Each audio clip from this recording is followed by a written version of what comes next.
Everyone, आज हम revise करने वाले हैं इलेक्ट्रोमैग्नेटिक इंडक्शन के मोस्ट इंपॉर्टेंट पीवाईक्यूज। तो चलिए जल्दी से स्टार्ट करते हैं।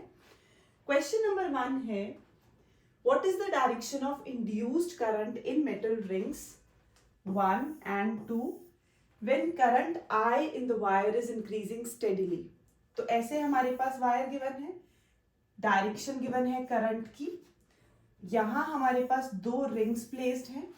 तो हम क्या यूज करें, पहले तो हम right hand thumb rule use करते हैं, where thumb represents the direction of electric current and curls of the fingers represents the direction of magnetic field. तो इस पॉइंट से मैग्नेटिक फील्ड अंदर की तरफ जाएगी, तो इस पॉइंट पे मैग्नेटिक फील्ड कैसी होगी, इनवर्ड, और यहां से आउटवर्ड्स। तो एक पॉइंट से इनवर्ड हो गई और ऊपर वाले पॉइंट से आउटवर्ड हो गई। अब लेंज़ेस लॉ क्या बोलता है, इसके according the direction of induced EMF और induced current is such that it opposes the cause that produces it. तो हमारे पास इसने उस कॉज को अपोज करना है, या बोल सकते हैं opposes the change in magnetic flux. तो बेसिकली हमारे पास करंट इंक्रीज कर रहा है, ये हमारे पास इंक्रीजिंग करंट की डायरेक्शन है, हमें अपोज करवाना है। तो रिवर्स लेंगे डायरेक्शन, ये हमारे पास इनवर्ड थी, तो अब हम क्या ले लेंगे, आउटवर्ड, रिवर्स करवाने के लिए डायरेक्शन। तो ये एक्चुअल थी, इंड्यूस्ड वाली इस तरफ आएगी, क्योंकि हमें क्या करना है, उसको अपोज करना है। इंक्रीजिंग करंट है तो हम क्या करेंगे, डायरेक्शन रिवर्स करेंगे। तो यहां पे हमारे पास इस रिंग में अगर हम यूज करते हैं इनवर्ड फील्ड, तो इनवर्ड फील्ड मींस जो हमारी थंब है इस पॉइंट पे वो फील्ड को रिप्रेजेंट करेगा, और curls of the fingers will represent the direction of electric current. तो अगर यहाँ इनवर्ड है और हमारे पास जो फिंगर्स हैं वो रिप्रेजेंट कर रही हैं डायरेक्शन ऑफ करंट, तो क्या आ गई डायरेक्शन हमारे पास क्लॉकवाइज। तो इसलिए इंड्यूस्ड करंट इज क्लॉकवाइज। नीचे वाले में ये है हमारी इंड्यूस्ड की डायरेक्शन, मतलब हमने जो अपोज करवाई है, क्योंकि करंट इंक्रीजिंग है हमें अपोज करवाना है, मैग्नेटिक फ्लक्स को अपोज करना है। तो यहाँ पे जो हमारी फील्ड है उसकी डायरेक्शन ही क्या रिप्रेजेंट करेगा, थंब आउटवर्ड्स। तो similarly curls of the fingers, उससे जो हमारी करंट की डायरेक्शन आएगी वो इस पॉइंट पे क्या आ गई, एंटी क्लॉकवाइज। तो यहाँ अपर वाली रिंग के लिए क्लॉकवाइज है और जो लोअर रिंग है उसके लिए एंटी क्लॉकवाइज हो गई। Next question, figure shows a current carrying solenoid moving towards conducting loop.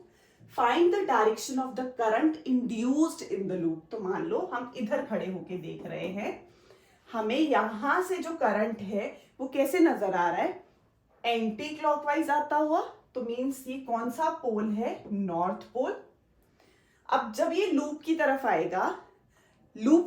आएगा तो सबसे पहले ये हमें क्या देगा, सेम पोलैरिटी, ताकि ये इसको अपोज करे। तो यहां हमारे पास क्या आ जाएगी, इसी फेस पे, मतलब हमारे पास लेफ्ट साइड पे नॉर्थ पोलैरिटी आएगी और राइट साइड पे क्या हो जाएगी, साउथ पोलैरिटी हो जाएगी। तो उसने हमारे से क्या पूछा है, find the direction of current induced in the loop. तो बेसिकली ये फेज हमारा क्या रिप्रेजेंट करेगा, नॉर्थ पोल को रिप्रेजेंट करेगा। तो डायरेक्शन क्या हो जाएगी करंट की, anti clockwise. The direction of current in the coil is anti clockwise, क्योंकि नॉर्थ पोलैरिटी इसकी तरफ अप्रोच कर रही है, नॉर्थ पोलैरिटी इसकी तरफ अप्रोच करेगी, और लेंज़ेस लॉ बोलता है कि हमें इंड्यूस करंट की डायरेक्शन ऐसे रखनी है कि वो जो फ्लक्स है या करंट है उसको अपोज करे, सोर्स को अपोज करे। तो नॉर्थ है तो मींस नॉर्थ पोलैरिटी आएगी यहाँ पे, और नॉर्थ मींस हमारे पास anti clockwise direction. Next, the electric current flowing in the wire in the direction from B to A is decreasing। और बेसिकली हमें भी क्या करना होता है, अपोज करना होता है। क्वेश्चन नंबर 1 में इंक्रीजिंग था तो हमने डायरेक्शन रिवर्स की, यहाँ पे डिक्रीजिंग है, ऑलरेडी डिक्रीज कर रहा है, मतलब हमारा जो मोटिव है वो सही जा रहा है, अपोज करवाना है। तो यहाँ अगर ये हमारे पास वायर है, वायर का जो करंट है उसको हम थंब से रिप्रेजेंट करते हैं डायरेक्शन को, तो फिंगर्स रिप्रेजेंट करेंगी हमारे पास डायरेक्शन ऑफ मैग्नेटिक फील्ड। तो मींस इस पॉइंट पे मैग्नेटिक फील्ड कैसे जा रही है, इनवर्ड जा रही है, और इस तरफ से क्या हो जाएगी वो हमारे पास आउटवर्ड। बट एक ही लूप है इसमें इस बार, और डिक्रीज ही कर रहा है, तो हमें इसको रिवर्स करने की जरूरत नहीं है, तो ये ऑटोमेटिकली उसको अपोज ही कर रहा है, मतलब डिक्रीज कर रहा है वैल्यू को। तो यहाँ पे जब हमारे पास ये वैल्यू डिक्रीज हो रही है तो हम कैसे लर्न कर सकते हैं, जब डिक्रीजिंग है तो रिवर्स ना करो, जब इंक्रीजिंग है तो जो फील्ड्स की डायरेक्शन है उनको रिवर्स कर दो। अब ले लेते हैं thumb represents the direction of field, then curls of the fingers will represent the direction of, it will represent the direction of induced current. तो हमारे पास करंट किस डायरेक्शन में आ जाएगा, क्लॉकवाइज आ जाएगा।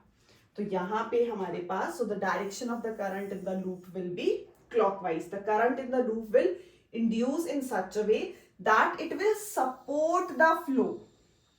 जो करंट फ्लो कर रहा है क्योंकि वो डिक्रीजिंग है तो उसको सपोर्ट करेगा, सपोर्ट करेगा तो हम डायरेक्शन रिवर्स नहीं करेंगे। पिछले केस में इंक्रीजिंग था, अपोज करना था तो डायरेक्शन रिवर्स कर दी थी फील्ड की। यहाँ पे इनवर्ड आया था तो हमने इनवर्ड ही लिया। तो इनवर्ड मींस थंब रिप्रेजेंट करेगा फील्ड को, इनवर्ड है। कर्ल्स ऑफ द फिंगर्स कैसे आ जाएंगे, क्लॉकवाइज आ जाएंगे। Next, a flexible wire of irregular shape ABCD as shown in the figure turns into a circular shape when placed in a magnetic field which is directed normal to the plane of the loop away from the reader. Predict the direction of induced current. फिर से अब हमें field given है, cross means inward. Inward मतलब अगर thumb represent करेगा inward field को तो जो कर्ल्स हैं, जो कर्ल ऑफ द फिंगर्स हैं वो क्या रिप्रेजेंट करेगा, जो करंट है वो किस डायरेक्शन में आना चाहिए, क्लॉकवाइज आना चाहिए। बट फिर से लेंजेस लॉ, हमें तो अपोज करवाना है। अपोज करवाना है तो मतलब हमारी जो फील्ड है हम कैसे कंसिडर करेंगे, आउटवर्ड, रिवर्स कर देते हैं। तो यहाँ पे जो फील्ड आउटवर्ड है, अब हम रिप्रेजेंट करेगा फील्ड को और फिंगर्स रिप्रेजेंट करेंगी करंट को। तो यहाँ हमारे पास जो करंट की डायरेक्शन है वो क्या हो जाएगी, फिर से एंटी क्लॉकवाइज। तो मतलब CBAD, तो ऐसे जाएगा हमारे पास करंट। तो that is induced current is flowing in anti clockwise direction in the loop from CBADC। क्यों ऐसा है, द डायरेक्शन ऑफ इंड्यूस्ड करंट should be such that it will produce magnetic field in upward direction, मतलब outward। Inward आई थी तो oppose करने के लिए मैग्नेटिक फील्ड कैसे होनी चाहिए, आउटवर्ड होनी चाहिए। तो हमने डायरेक्शन रिवर्स की, डायरेक्शन रिवर्स करते ही हमने इंड्यूस्ड करंट की डायरेक्शन फाइंड की है। Next, in the given figure a bar magnet is quickly moved towards a conducting loop having a capacitor. Predict the polarity of the plates A and B. Magnet को लेके आ रहे हैं, north pole approach कर रहा है। तो हमने देखा यहाँ पे अगर नॉर्थ है तो हमारे पास यहाँ पे क्या आएगी, अपोज करवाना है तो नॉर्थ पोलैरिटी आएगी। नॉर्थ मींस इस तरफ जो डायरेक्शन है करंट की वो कहां से कहां जाएगी, एंटी क्लॉकवाइज हो जाएगी। एंटी मींस यहां से यहां आई, तो ए पॉजिटिव प्लेट एक्ट करेगा और बी नेगेटिव प्लेट एक्ट करेगा, because current flows from higher potential to lower potential. तो ए हमारी क्या हो गई, पॉजिटिव पोलैरिटी हो गई और बी क्या हो गई, नेगेटिव पोलैरिटी हो गई। कौन सा लॉ किया है, फिर से यूज, लेंजेस लॉ यूज किया है। और as north pole is approaching the loop, so the induced current in the left face of the loop will behave like north pole. तो नॉर्थ पोल से एंटी क्लॉकवाइज और एक की पॉजिटिव पोलैरिटी, दूसरे की negative. Now the closed loop PQRS of wire is moved into a uniform magnetic field at right angles to the plane of the paper. Predicts the direction of the induced current in the loop. फिर से cross means inward, अगर इसी के according चलें तो inward means this will be the direction of current, but हमें oppose करवाना है तो जो मैग्नेटिक फील्ड है उसकी डायरेक्शन रिवर्स करते हैं outward. Now in this case thumb will point in the direction of magnetic field, means outward, and fingers will represent the direction of induced current. तो करंट क्या हो जाएगा, R Q P S, मतलब फिर से anti clockwise. तो हमने फिर से कौन सा लॉ यूज किया है, लेंजेस लॉ यूज किया है। ये एंटर कर रहा था फील्ड में, एंटर कर रहा था एरिया, जो फील्ड है हमारे पास इंक्रीज कर रही थी। तो मतलब जब हमारे पास मैग्नेटिक फील्ड से मैग्नेटिक फ्लक्स बनता है तो rate of change of magnetic flux से इंड्यूस्ड ईएमएफ आती है। तो बेसिकली हमें करंट की डायरेक्शन, इंड्यूस्ड करंट की डायरेक्शन बतानी थी। तो फिर से वही सिस्टम, हमने पहले मैग्नेटिक फील्ड की डायरेक्शन रिवर्स की, फिर उससे हमने इंड्यूस्ड करंट की जो डायरेक्शन है वो फाइंड की है। Next, a bar magnet is moved in the direction indicated by the arrow between the two coils PQ and CD। तो ये रही PQ और ये है CD। Predict the directions of induced current in each coil। अब magnet किस तरफ approach कर रहा है? सी पॉइंट की तरफ, मींस ये अप्रोच कर रहा है साउथ से, तो ये इसको कौन सी पोलैरिटी देगा? साउथ, क्योंकि अपोज करवाना है। ऐसा रखेंगे जो रिपेल करे। यहां पे हमारे पास ये इससे क्या कर रहा है? दूर जा रहा है, तो दूर जा रहा है, हमने इसको अपोज ही करवाना है ताकि ये इसको अपोज करे, तो नॉर्थ पोलैरिटी। तो यहां जो करंट है वो एंटी क्लॉकवाइज हो जाएगा और इस कॉइल में जो करंट है वो south pole means clockwise flow करेगा। तो हमें क्या बताना था? डायरेक्शंस बतानी थी इंड्यूस्ड करंट की। तो एक में आ गया एंटी क्लॉकवाइज, क्योंकि नॉर्थ पोलैरिटी आई, रिपेल करवाना है तो एंटी। दूसरे में हमारे पास आ गया सीडी में clockwise. Next, two loops of different shapes are moved into a region of uniform magnetic field in the directions marked by arrows as shown in the figure. What is the directions marked by arrows and what is the direction of induced current in each loop? तो सबसे पहले फिर से कैसी field है? Inward है। अब inward है तो ये फील्ड में एंटर कर रहा है, तो हमने इसको अपोज करवाना है। अपोज करवाएंगे मतलब कौन सी डायरेक्शन आ जाएगी? फील्ड की आउटवर्ड। तो लॉजिकली तो फ्लो ये होना चाहिए था, बट हमने बोला हम उसको अपोज करवा रहे हैं, तो थंब रिप्रेजेंट करेगा आउटवर्ड मैग्नेटिक फील्ड। तो फिंगर्स जो है वो पॉइंट करेंगी in the direction of induced current, means क्या हो जाएगी? Anti clockwise. तो बी सी ए। तो फर्स्ट हमारे पास उसमें आ गई एंटी क्लॉकवाइज। केस 2 में रिवर्स हो जाएगी, क्योंकि हमारे पास अब ये बाहर ही जा रहा है, इसमें फील्ड डिक्रीज कर रही है। फील्ड डिक्रीज कर रही है तो ये इसको सपोर्ट करेगा, और सपोर्ट करेगा तो डायरेक्शन जो है वो कैसी होगी? क्लॉकवाइज होगी। A rectangular frame of wire is placed in a uniform magnetic field directed outwards. Spring के साथ attached है। Normal to the paper, AB is connected to a spring which is stretched to A dash B dash। यहां से यहां आ गया, and then released at time t is equal to 0। तो सबसे पहले जब हम स्प्रिंग को स्ट्रेच कर रहे हैं तो वो रीस्टोरिंग फोर्स लगाएगा दोबारा से रीगेन करने के लिए अपनी पोजीशन को। जब रीस्टोरिंग फोर्स लगेगी, हमारी जो AB वायर है, रीस्टोरिंग फोर्स लग रही है, तो एकदम से उसमें वाइब्रेशंस आएंगी। कैसा मोशन प्रोड्यूस करेगा? SHM, simple harmonic motion. Stretch किया, रीस्टोरिंग फोर्स लगी, वापस जाएगा, SHM प्रोड्यूस करेगा। Next, explain qualitatively how induced electromotive force EMF in the coil would very with time. तो सबसे पहले तो स्ट्रेच किया, फिर धीरे धीरे धीरे धीरे एरिया डिक्रीज हो रहा है, डिक्रीज हो रहा है, हमारे पास फ्लक्स डिक्रीज होगा। फ्लक्स डिक्रीज होना मींस इंड्यूस्ड EMF डिक्रीज हो रही है, और एक पॉइंट ऐसा आएगा हमारे पास, धीरे धीरे वो किस पे आ जाएगा? 0 पे आ जाएगा। तो पहले तो रीस्टोरिंग फोर्स लगी, SHM प्रोड्यूस हुआ, EMF डिक्रीज होनी स्टार्ट हो गई, डिक्रीज होते होते एक पॉइंट पे आके फिर बिल्कुल 0 हो जाएगी। नेक्स्ट, सेम क्वेश्चन है, तो predict the polarity of the capacitor in each situation described by adjoining as shown in figure। explain the reason to। North pole approach कर रहा है, तो ये कौन सी पोलैरिटी लेगा? नॉर्थ पोलैरिटी लेगा। तो जब ये नॉर्थ पोलैरिटी लेगा तो डायरेक्शन क्या हो जाएगी करंट की? Anti clockwise. तो A पॉजिटिव पोलैरिटी और B नेगेटिव पोलैरिटी। हम ये वाला फेज देख रहे हैं जो इस मैग्नेट से अप्रोच कर रहा है, तो जब ये मैग्नेट जा रहा है इसकी तरफ को, ये नॉर्थ लेके जा रहा है, तो ये इस फेस पे कौन सी पोलैरिटी देगा? नॉर्थ, क्योंकि उसने उसको अपोज करना है, और north means anti clockwise.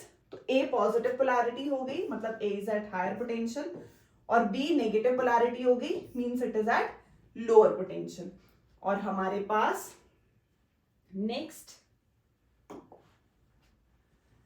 a metallic rod of length L is rotated with angular frequency of omega with one end hinged at the center and the other end at the circumference of a circular metallic ring of radius L about an axis passing through the center and perpendicular to the plane of the ring.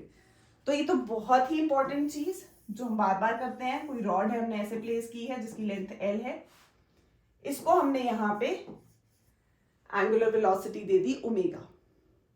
तो ऐसे में हमें ये बहुत आता है induced EMF find करने के लिए. तो इसका फॉर्मूला हम याद रखते हैं, E is half BL² omega. वो हमें यहाँ पे उसने प्रूव करने के लिए बोला है. A constant and uniform magnetic field parallel to the axis is present everywhere.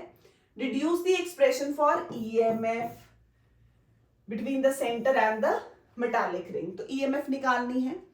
पहले तो यहाँ पे हमारे पास ओमेगा है, तो ओमेगा क्या होता है, एंगुलर वेलोसिटी. पूरा चक्कर हो जाएगा 360 2 पाई बाय टी. तो ओमेगा इतना है. हमें फाइंड करना है E. तो E बेसिकली है क्या, इंड्यूस्ड ईएमएफ है क्या. फैराडे ने क्या बोला है, induced EMF is rate of change of magnetic flux but in the opposite direction. तो इन मैग्नीट्यूड अगर हम ले लें तो E will be d phi by d T. और फाई क्या है, B into A. Flux, flux क्या होता है, number of field lines passing through the surface normally. तो यहां पे B है, B इंटू ए हो जाएगा फाई. तो सबसे पहले फाई फाइंड करते हैं. तो फाई कितना है, change in flux in 1 revolution, B into A, B into area, circular path है, पाई L स्क्वायर. तो B इंटू कितना आ गया, पाई L स्क्वायर. फिर से फाई कितना होगा, बी ए होगा, और ए कितना है, पाई एल स्क्वायर है. इसकी वैल्यू हम d phi by D t में पुट कर देते हैं. फाई पता चल गया हमें, टी पता है. टी हमारे पास कितना आया, हमने निकाला omega is 2 pi by T. यहां से टी निकाल लो 2 पाई बाई ओमेगा. तो जैसे ही पुट करते हैं answer is half B L square omega.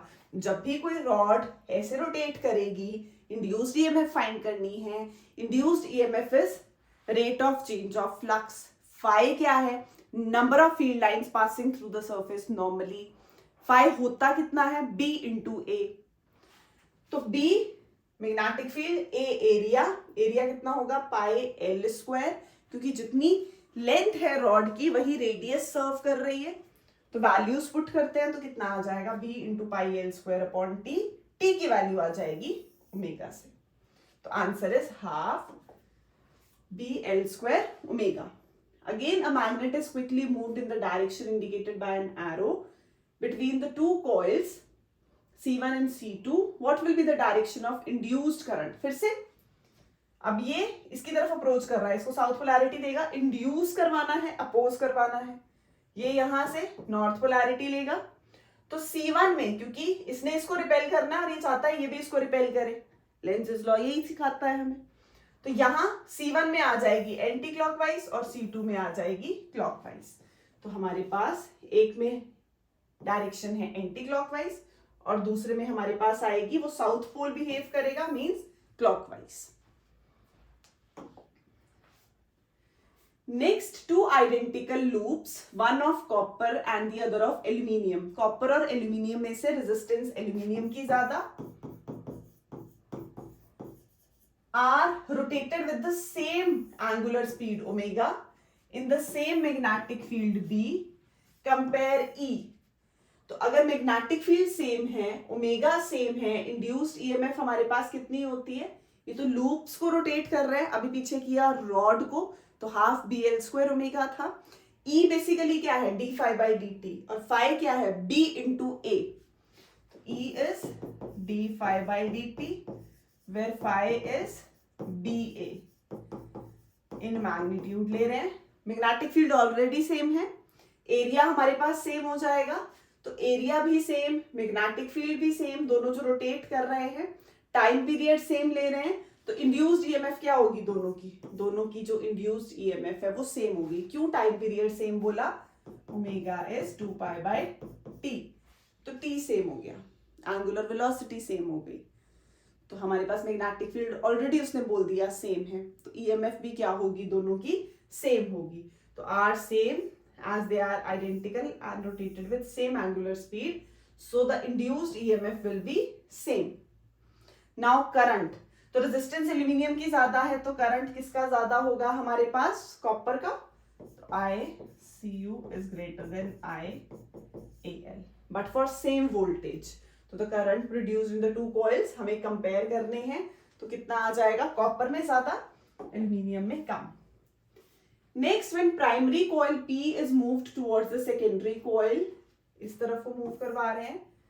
Galvanometer shows momentary deflection, ये हमने किया है some methods to produce induced EMF। तो बेसिकली हम कैसे प्रोड्यूस करवाते हैं, या तो कोई कॉइल मूव करवाओ या यहाँ पे करंट उसका मैग्नीट्यूड चेंज करवाओ जो नेबरिंग कॉइल है हमारे पास। तो अगर हम जल्दी से इसको मूव करवाते हैं तो उसमें जो इंड्यूस्ड करंट है उसकी भी जो हमारे पास गैल्वेनोमीटर की जो डिफ्लेक्शन है वो फास्ट हो जाएगी। तो इसमें the galvanometer shows momentary deflection. What can be done to have larger deflection in the galvanometer?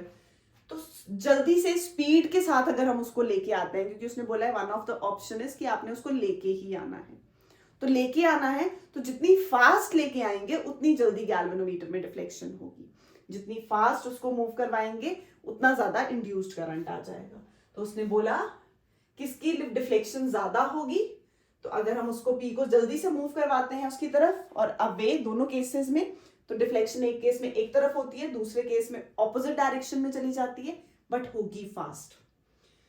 Next, state the related law, तो वो फैराडेज के लॉज है। फैराडे ने पहला लॉ दिया था कि जैसे जैसे फ्लक्स चेंज होता है हमारे पास इंड्यूस्ड EMF जो है उतनी देर तक उसमें रहती है। Means whenever the amount of magnetic flux linked with a closed loop changes and induced EMF in the loop lasts so long as change in flux continues। मतलब जो flux है उसका change induced EMF के साथ linked है। तो ये कैसे linked है, second law ने दिया that induced EMF is directly proportional to rate of change of flux but in the opposite direction। तो ये था हमारे पास directly proportional to rate of change of flux. n number of turns के लिए हम उसको क्या ले लेते हैं, -n d∅/dt। तो ये हमारे पास फैराडे के दो लॉज थे।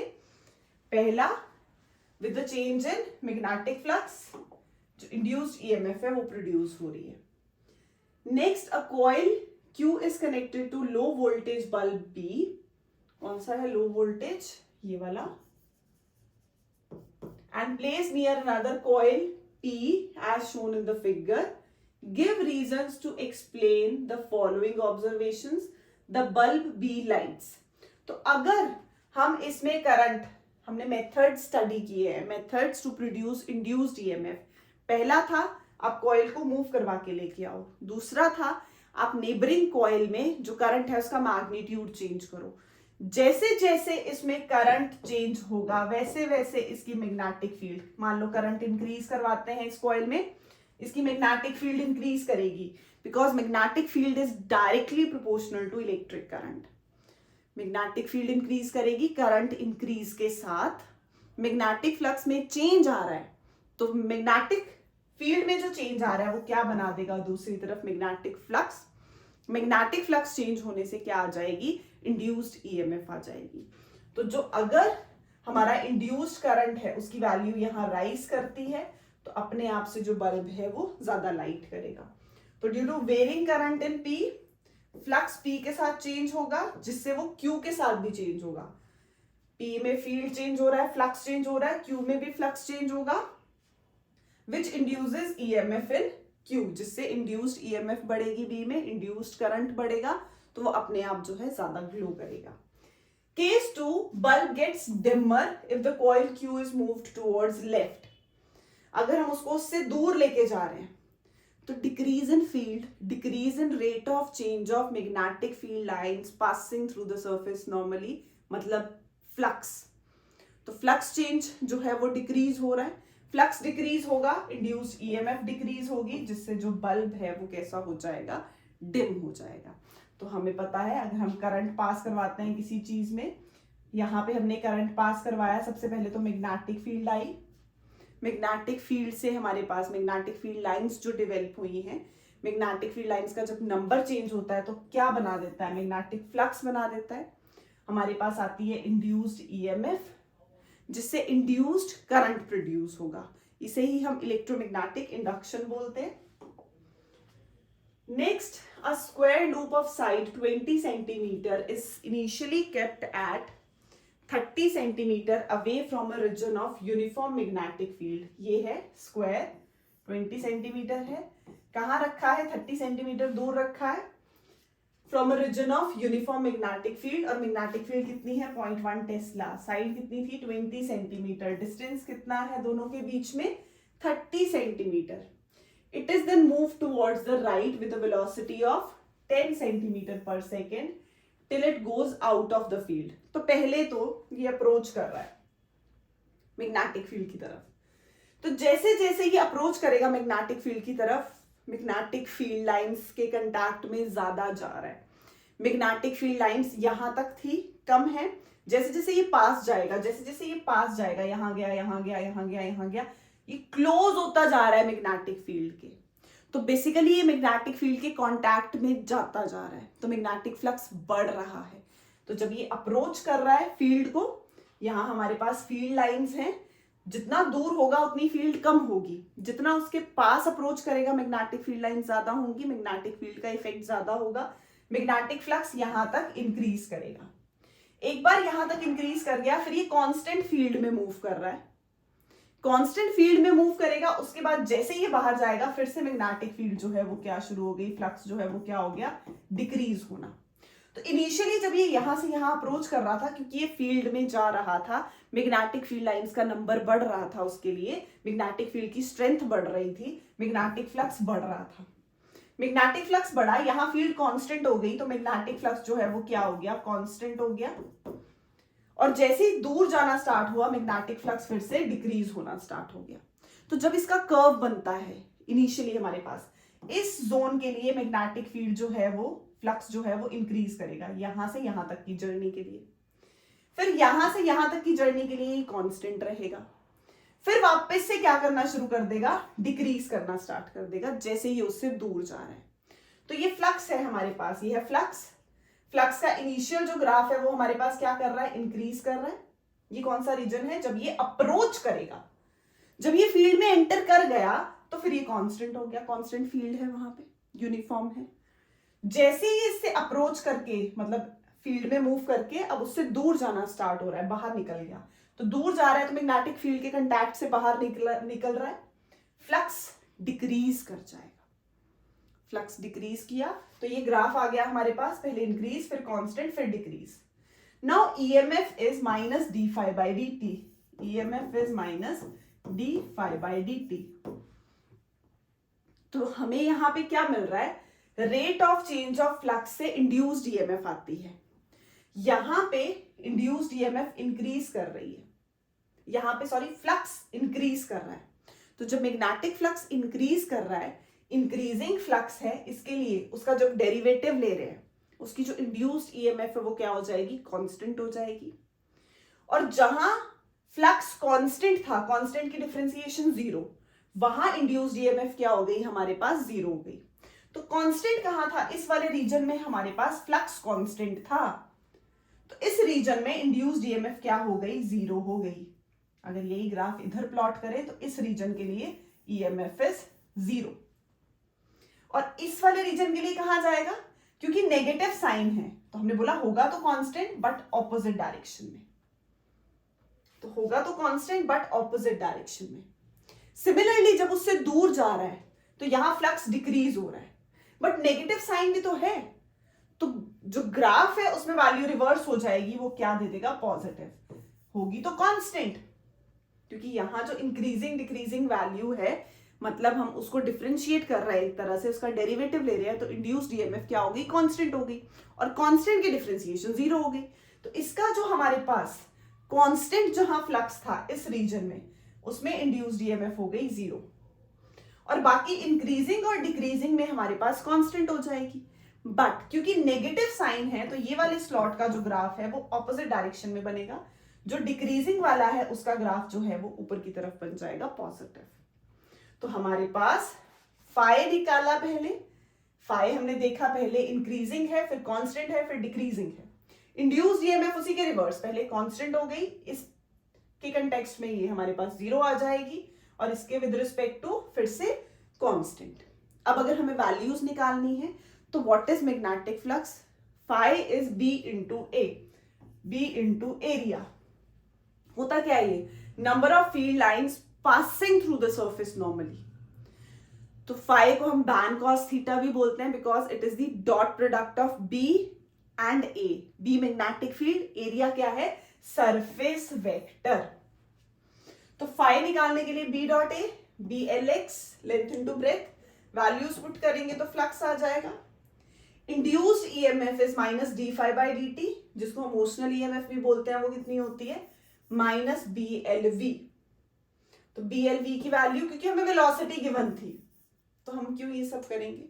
तो हम सीधा फॉर्मूला यूज करेंगे कि जब भी कोई ऑब्जेक्ट मैग्नेटिक फील्ड में मूव करता है, कंडक्टर मूव कर रहा है, मोशनल ईएमएफ, तो मोशनल ईएमएफ कितनी होती है? बीएलवी। तो हमने यहाँ पे बीएलवी लगाया और हमारे पास ई आ जाएगी। तो इसी ग्राफ में हम वैल्यूज के साथ इसको प्लॉट कर सकते हैं।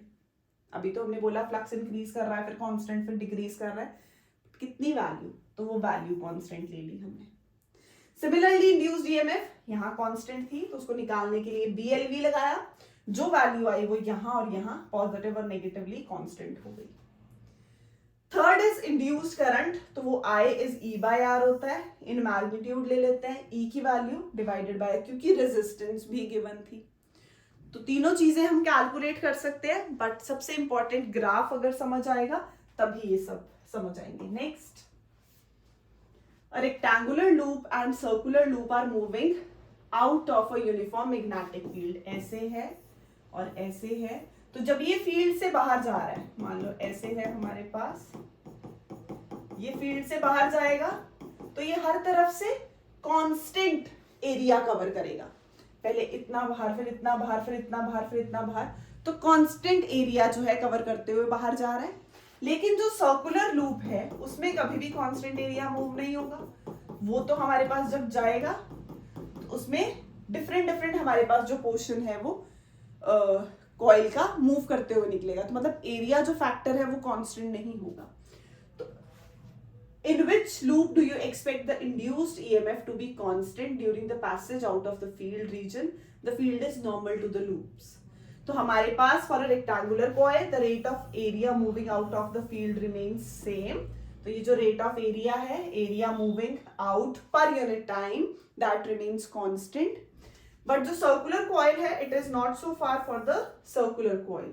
तो इंड्यूस्ड ईएमएफ किसमें सेम रहेगी, किसमें कांस्टेंट रहेगी? रेक्टेंगुलर कॉइल में, जिसमें हमारे पास ये जो एरिया है वो यूनिफॉर्मली मूव करेगा। तो E is D phi by D T और phi is again B dot A. तो वही यूज किया है हमने, बट किस पे डिपेंड कर रहा है? एरिया पे। Next figure shows a rectangular conductor PQRS। PQ is free to move in a uniform magnetic field B perpendicular to the plane of the paper. The field extends from x is equal to 0 to B and assume that only arm PQ possesses resistance R. PQ is pulled outward from 0 to B and B to 2B and then is moved backward again to B and B to 0. Now obtain the expressions for flux and induced EMF. तो graph तो same रहेगा। अभी जो हमने किया उसमें हमारे पास क्या था कि इनिशियली जो फ्लक्स है हमारे पास वो इंक्रीज कर रहा था, अप्रोच कर रही थी फील्ड के साथ। तो ये फील्ड है, फील्ड में इसने यहां से यहां अप्रोच किया, तो हमारे पास जो rate of change of flux है, पहले तो हमारे पास ऐसे आई इंक्रीजिंग वैल्यू, फिर यहाँ पे फील्ड ही नहीं है हमारे पास, तो क्या हो जाएगी? कांस्टेंट हो जाएगी। फिर उसके बाद वापस से क्या कर जाएगी? डिक्रीज करेगी। सेम जैसे पीछे करके हटे हैं, इनिशियली वो हमारे पास इंक्रीज कर रही है, इंक्रीज करेगी 0 से B वाले रीजन में, फिर B से 2B वाले रीजन में हमारे पास यहाँ मैग्नेटिक फील्ड नहीं है, फ्लक्स क्या हो गया? यूनिफॉर्म हो गया।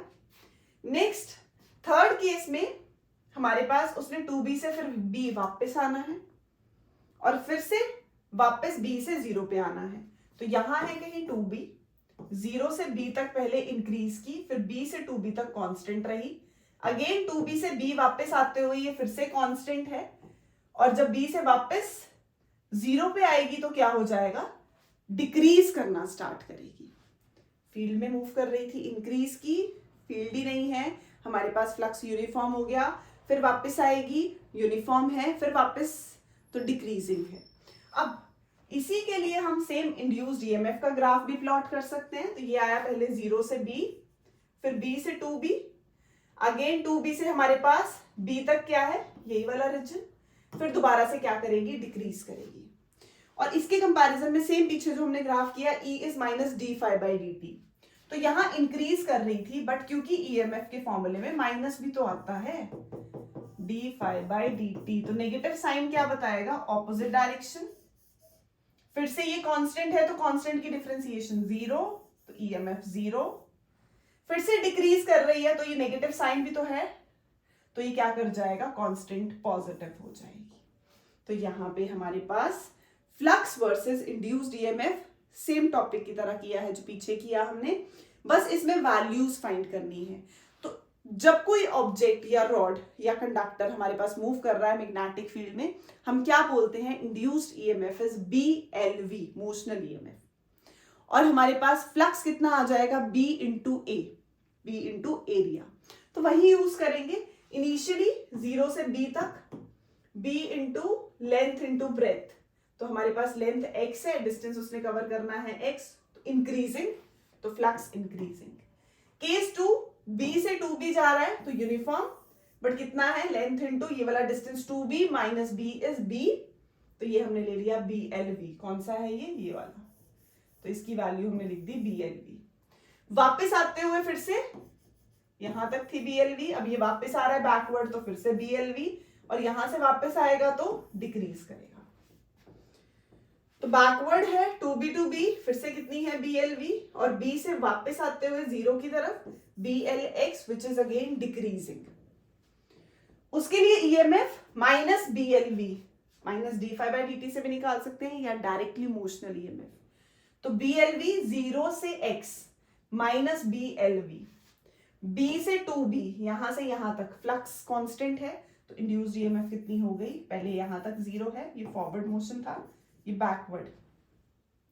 तो बैकवर्ड के लिए फिर से हमारे पास पहले ये यहां तक, यहां से यहां गया, यहां से यहां मींस 0 से b तक इंक्रीजिंग, वहां पे ये नेगेटिव, क्योंकि हमारे पास है तो कांस्टेंट, माइनस की वजह से नेगेटिव। अब b से 2b, तो ये वाला रीजन फिर से कांस्टेंट, और ये फिर से क्या आ जाएगी हमारे पास 0।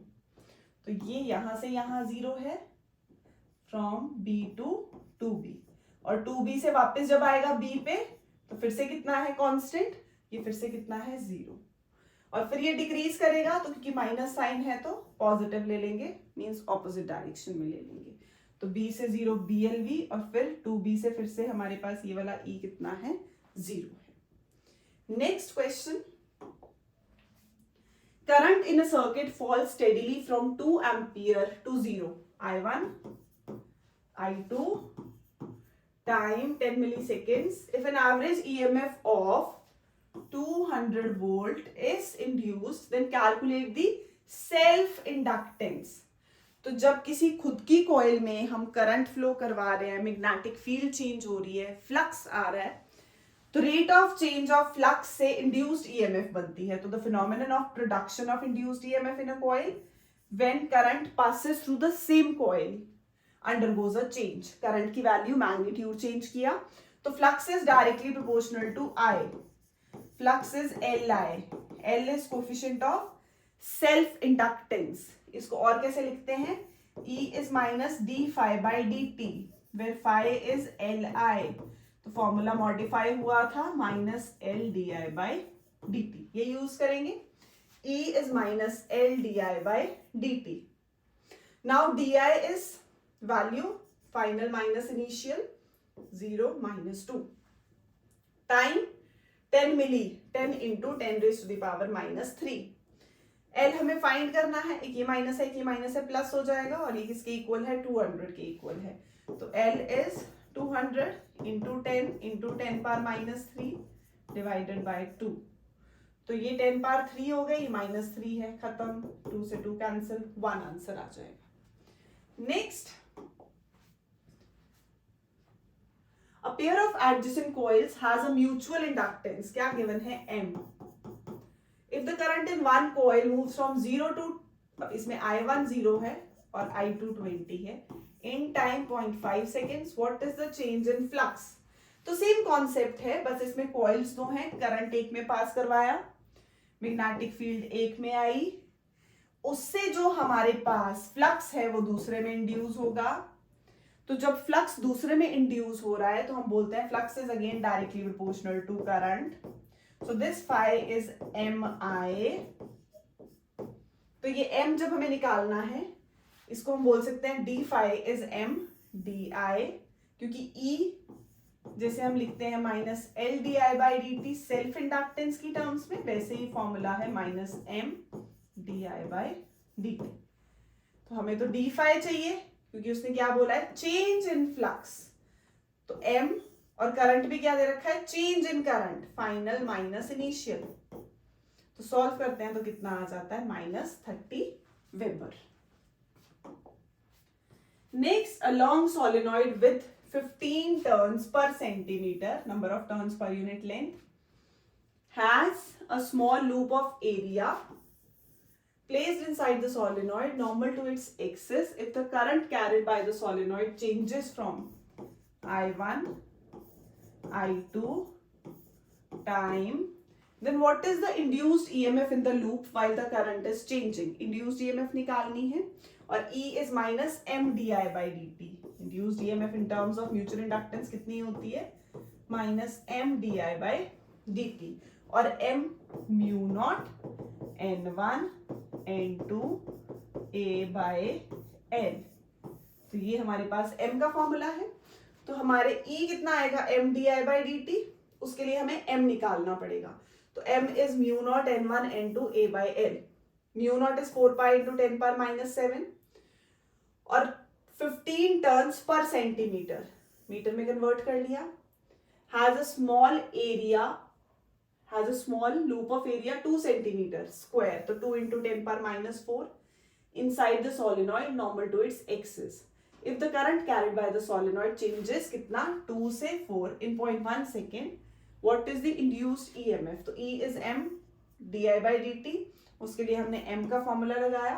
तो M का फॉर्मूला लगाया हमारे पास, पहले M निकलेगा, उसकी वैल्यू यहां पुट करेंगे, final minus initial current del phi divided by time 0.1।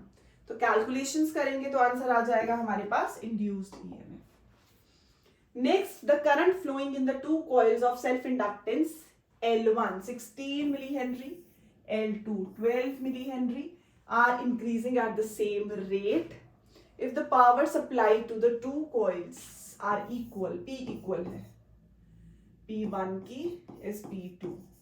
Find the ratio of induced voltage, तो E is minus जैसे L di by dt, क्योंकि उसने सेल्फ इंडक्टेंस दी है L, तो E is L di by dt, मतलब हमारे पास जो current है वो कैसे चेंज हो रहा है, सेम रेट पे। Same rate means di1 by dt is equal to di2 by dt। Current same rate पे चेंज हो रहा है, पावर सेम है, तो हम लिख सकते हैं V is directly proportional to L, तो V1 by V2 is L1 by L2। L1 और L2 की वैल्यू पुट करेंगे, V1 और V2 आ जाएगा। पावर सेम है, P is VI, तो फिर से I1 upon I2 is V2 upon V1, value put करते हैं V2 और V1 की यहां से, तो I1 is to I2 आ जाएगा।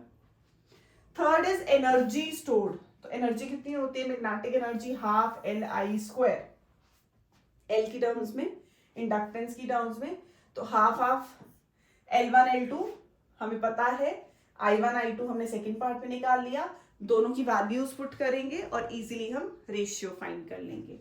Next question, next starting from the expression for the energy, अभी की energy half Li square stored in the solenoid of self-inductance L to build up the current I, obtain the expression for magnetic energy in terms of B, A and L. Magnetic field, area, length, having a number of turns per unit length. Hence, show that the energy density is given by B square by 2 mu nought. तो energy है कितनी, half L I square. Magnetic field कितनी होती है solenoid के लिए, mu nought N I, where N is number of turns per unit length I. ये रख लिया हमने। यहां से हमने क्या निकाला है, सबसे पहले हमें चाहिए L, coefficient of self inductance. तो सेल्फ और म्यूचुअल में फर्क कितना है, self is mu nought N square A by L और mutual is mu nought n1 n2 A by L. तो एल की वैल्यू पुट करेंगे, आई की वैल्यू यहां से निकाल के पुट करेंगे क्योंकि उसने बोला है बी की टर्म्स में आना चाहिए। तो जैसी वैल्यू पुट की, सॉल्व करते हैं तो ये आ जाता है B square upon 2 mu naught A into L which indicates volume. ये आई एनर्जी। तो energy per unit volume is energy density. Volume से डिवाइड किया मींस एएल से डिवाइड किया। एएल से जब डिवाइड करेंगे तो हमारे पास क्या आ गया, energy density B square upon 2 mu nought. जैसे mass density is mass upon volume, energy density is energy upon volume. Next, a conductor of length L is rotated about one of its ends at a constant angular speed omega in a plane perpendicular to a uniform magnetic field। तो वही formula, जब भी किसी conductor को ऐसे circular motion में rotate कर रहे हैं, induced EMF half B L square omega. Graph plot करने हैं to show the variations of EMF across the ends of the conductor with omega. तो पहला है ई विद ओमेगा। ई है कितना, half B L square omega. E is directly proportional to omega, तो straight line curve, linear relationship. Next, E is directly proportional to L squared, parabola आ जाएगा E versus L. Next उसने पूछा है two concentric circular loops of radius this and this are placed coaxially. Find the mutual inductance, same axis पे है, of the arrangement. तो कितनी होगी mutual inductance, mu naught पाई r1 square upon 2 r2।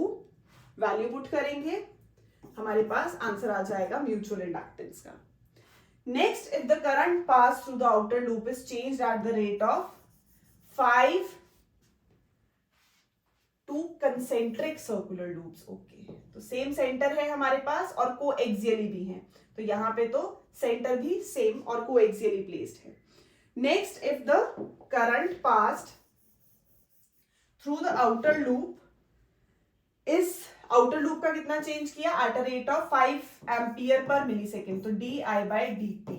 तो D I by D T कितना है, 5 ampere per मिली second. मिली को change करना पड़ेगा, -3।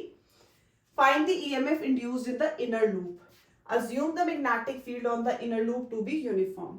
तो फिर से E is M D I by D T, क्योंकि D I by D T given है, इंड्यूस्ड ईएमएफ पूछी है और एम हमने पिछले पार्ट में निकाल लिया। तो जनरली दो ही चीजें हैं, या तो E will B L d I by D t in magnitude या होगा M D I by D T. तो क्योंकि m फर्स्ट पार्ट में आया तो हम m वाला फॉर्मूला लगा रहे हैं और इंड्यूस्ड ईएमएफ कैलकुलेट करेंगे। Next, a rectangular coil of area A having number of turns n is rotated at f revolutions per second in a uniform magnetic field B. The field being perpendicular to the coil, prove that maximum EMF induced in the coil is. तो induced EMF निकालनी है।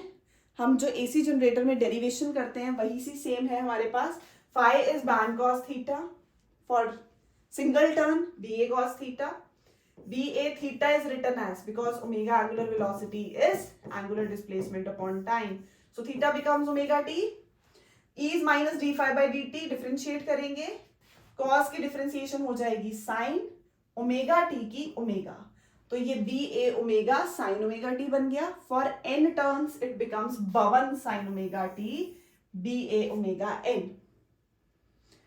यहाँ पे cos की differentiation हुई, sign के साथ minus sign था, एक माइनस ये है क्योंकि c वाले सारे फंक्शंस की नेगेटिव आती है, माइनस माइनस प्लस हो जाएगा।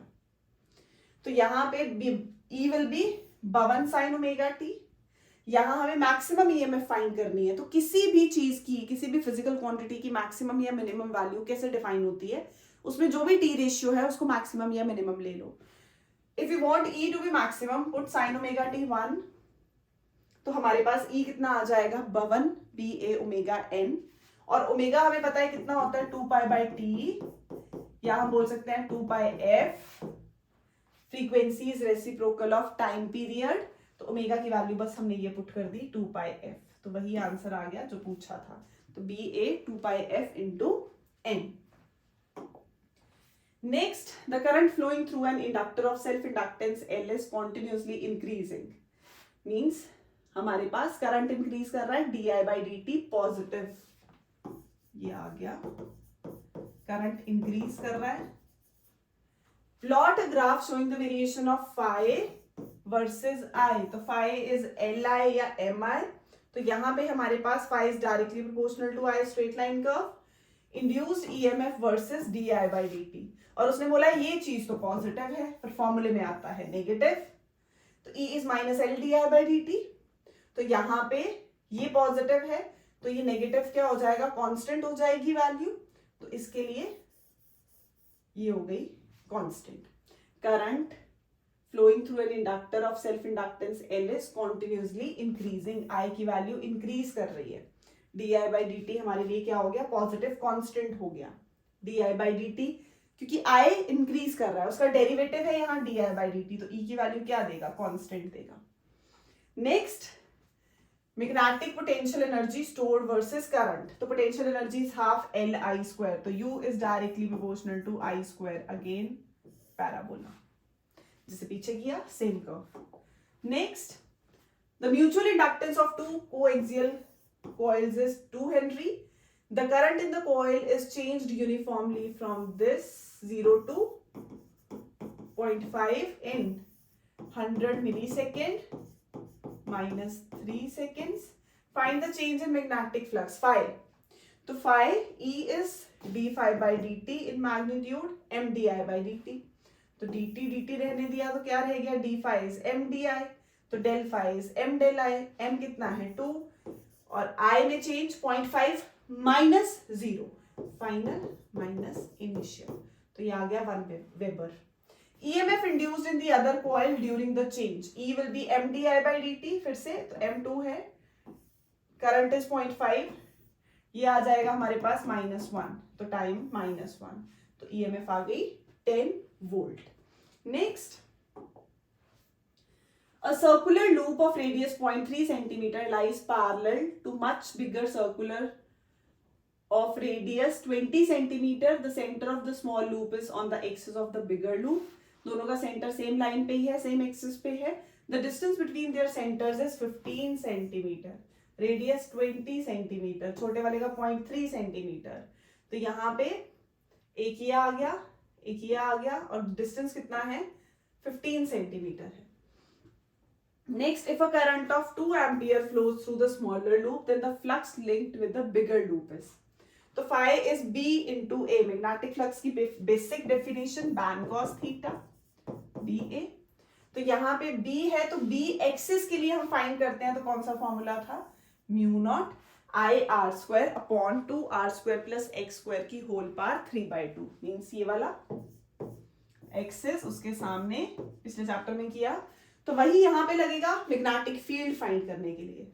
तो mu not I R square upon 2 R square plus X square की whole power 3/2 into area pi R square. तो यहां से हमारे पास क्या आ जाएगा, फ्लक्स आ जाएगा. तो same phi is B into A apply किया. Next, if both the number of turns and core length of an inductor is doubled, N भी डबल सेकेंड केस में और एल भी double, L dash is 2l, N dash is 2m, and other factors keeping constant, then the self inductance will be, self inductance is mu naught n square a by l, mu naught n square a by l. Case 2, n की जगह 2n, l की जगह 2l, दोनों को divide करना है तो हमारे पास सिर्फ एक 2 रह जाएगा कि ये आएगा इधर से 4, एक 2 नीचे है, तो हेंस डबल बन जाएगी self inductance. Next, the self inductance of a solenoid of 600 turns is 108 millihenry. The self inductance of a coil having 500 turns with the same length, the same radius and same medium. तो सबसे पहले L is mu naught n square a by L. A कितना है पाई R square, तो हम लिख सकते हैं L is directly proportional to n square, क्योंकि ये भी सेम बोला उसने, लेंथ भी सेम बोली और रेडियस भी सेम बोला, तो ये भी कांस्टेंट हो गया, ये भी कांस्टेंट हो गया, तो L क्या रह गया, directly proportional to only n square, तो L1 is to L2 is n1 square upon n2 square. तो एक की सेल्फ इंडक्टेंस गिवन है, दोनों के नंबर ऑफ टर्न्स गिवन है, डिवाइड करेंगे तो क्या आ जाएगा, L2 आ जाएगा। Next, two coils C1 and C2 are placed close to each other. The magnetic flux phi linked with the coil C2 varies with the current I1 flowing in C1. तो find the mutual inductance of the arrangement. तो सबसे पहले तो phi is Mi where y is mx. तो अगर ये phi है y axis पे, I x एक्सिस पे, तो यहाँ m क्या रिप्रेजेंट करेगा, स्लोप। तो इसका अगर हम स्लोप निकालते हैं तो क्या देगा, म्यूचुअल इंडक्टेंस देगा। एक चीज तो क्लियर हो गई। अब phi is mi, m is phi upon I हमने इस पॉइंट के लिए निकाल लिया, तो यहाँ पे हमारे पास ये वैल्यू 5 है और ये क्या आ गई, ये हो गया 5 परपेंडिकुलर अपॉन बेस 2, तो कितना आ गया mutual inductance 2.5 which is the slope of the curve. Next find करना है rate of change of current, तो E is m di by dt, तो di by dt निकल जाएगा E अपॉन m करके, E अपॉन m, E है 100, E हमारे पास इंड्यूस्ड EMF। नेक्स्ट m की वैल्यू हमने निकाल ली 2.5, EMF हमें गिवन है 100 वोल्ट और m की वैल्यू हमने पुट कर दी, तो क्या आ गया, di by dt आ गया। Next, the figure shows the variation of induced EMF as a function of rate of change of current for two identical solenoids. One is air cored and the other is iron cored. Which one of them is iron cored? तो सबसे पहले फिर से E और di by dt, तो E is L di by dt, again y m x, तो इसका slope हमें L देने वाला है सेल्फ इंडक्टेंस, तो slope of x is greater than slope of y, तो L ज्यादा है x का y से and L is directly proportional to mu, तो जिसका स्लोप ज्यादा उसकी हमारे पास जो परमिएबिलिटी है वो भी ज्यादा हो जाएगी, तो वो किसकी ज्यादा आई, x से y से कम, मतलब x की ज्यादा है y की कम है, तो y एयर हो जाएगा और x is, क्योंकि उसकी ज्यादा है, एयर कोल्ड। तो यहाँ हम ग्राफ यूज करके कैलकुलेट कर सकते हैं। Next, the coil of an AC generator consist of कितने turns, 100 turns of wire, each of radius, each of area. The resistance of the wire is 100 ohm. The coil is rotating in a magnetic field of 0.8 Tesla at a constant angular speed of 60 radian per second. Calculate the maximum EMF generated and power dissipated to the coil. तो सबसे पहले EMF maximum पीछे करके हटे हैं, E naught is 52, B की value, area हमें given है 0.5, नेक्स्ट ओमेगा 0.8, ये B है टेस्ला, और 0.5 हमें गिवन है एरिया, कितने नंबर ऑफ टर्न्स हैं 100, और हमारे पास जो ओमेगा है दैट इज 60 रेडियन पर सेकेंड। तो जब हम वैल्यूज पुट करते हैं आता है 2400 volt and maximum current will be maximum EMF divided by resistance, तो E बाय R इतना आ जाएगा 24 एम्पियर, क्योंकि हमें फाइंड करनी है पावर, तो that is VI EI, E की वैल्यू I की वैल्यू इतनी आ गई हमारे पास, power dissipated to the coil. Next, a circular loop A of radius R carries current I. Another circular loop B of radius R is placed concentrically in the plane of A. The magnetic flux linked with loop B is proportional to. तो सबसे पहले coil के लिए, circle के लिए magnetic field कितनी होती है, mu nought I upon 2R, तो mu nought I upon 2R, flux B into A, तो B इंटू A, B की वैल्यू ले ली, area is pi R square, तो फ्लक्स आ गया B का which is directly proportional to R। Circular coil है तो उसके लिए magnetic field mu nought I upon 2R, flux is B into A, area हो जाएगा पाई R स्क्वायर, और गिवन है कितना है R बाई 20, तो यहां से flux is directly proportional to R आ गया। Next, a coil of n turns is placed in a magnetic field B such that B is perpendicular to the plane of the coil and it changes as B naught cos 2 pi by T into T, where T is time period. Now the magnitude of EMF induced. तो EMF फिर से ban cos theta तो N A d B by D t हो गया हमारे पास। b की value B naught cos 2 pi by T into t, differentiate करेंगे तो बी नॉट तो एज इट इज, कॉस की माइनस साइन और ये माइनस के साथ ये प्लस हो जाएगा। Next 2 pi by T into t, और एंगल की 2 pi by T B naught, ये तो पहले से ही थे, रह गया साइन 2 पाई बाई टी और टी। तो बेसिकली जब किसी चीज का मैक्सिमम या मिनिमम देखना है, मैक्सिमम के लिए उसकी टी रेशियो मैक्सिमम कर दो। कोई चीज मैक्सिमम या मिनिमम देखनी है तो उसकी टी रेशियो मैक्सिमम या मिनिमम कर दो। तो साइन मैक्सिमम कहाँ होता है? 90 degree, pi by 2 multiple, pi by 2, 3 pi by 2, 5 pi by